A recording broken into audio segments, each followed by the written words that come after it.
هر انسان زندگی کې سکون غواړي، هر انسان زندگی پر سکون غواړي.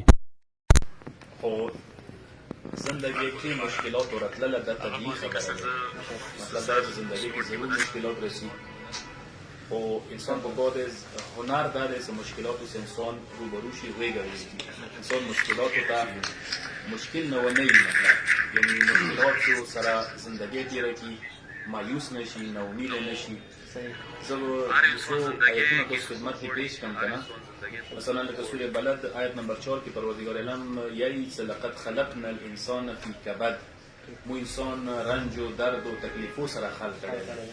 مثلا کوم یو پروډکټ چې ته جوړ شي که نه، ما هغه کمپنۍ مالک بهتر پوهېږي. زموږ مثلا سیمسنګ موبایل دی، پکار دی چې موږ کوو یا چې دې کمپنۍ نه پوښتنه وکړو چې ردي څه کوم فیچرز دي، کوم مسایل دي، هغه هغوی حل کولی شي، هغوی دي هغه باندې لایف باندې دي موبایل ښه پوهېږي. انسان سره مو یې خدای پروډکټ یو مصنوعاتو نه یو مصنوع یو خدای مو باندې بهتر خدای ذات پوهېږي. پروردګار علم خپلې انسان ته مو تکلیفو سره خلق کړی.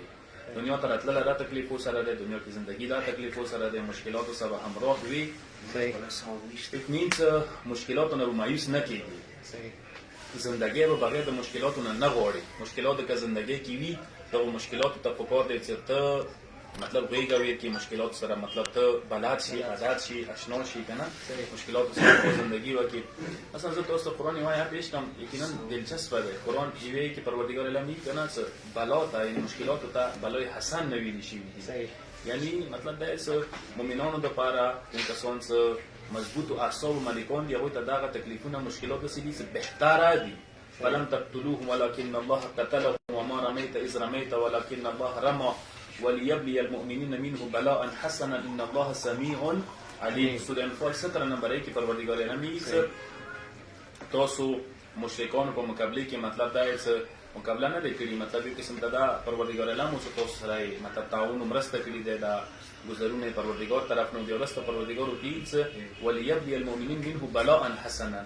پروردگار علم مؤمنان بلای حسن سره روبرو کوي، یعنی کوم تکلیف مشکلات مؤمنانو باندې راځي که نه، هغه مؤمن لپاره بهتر دي، هغه مؤمن استعداد لپاره بهتر دي، هغه مؤمن شکوفا کوي که نه.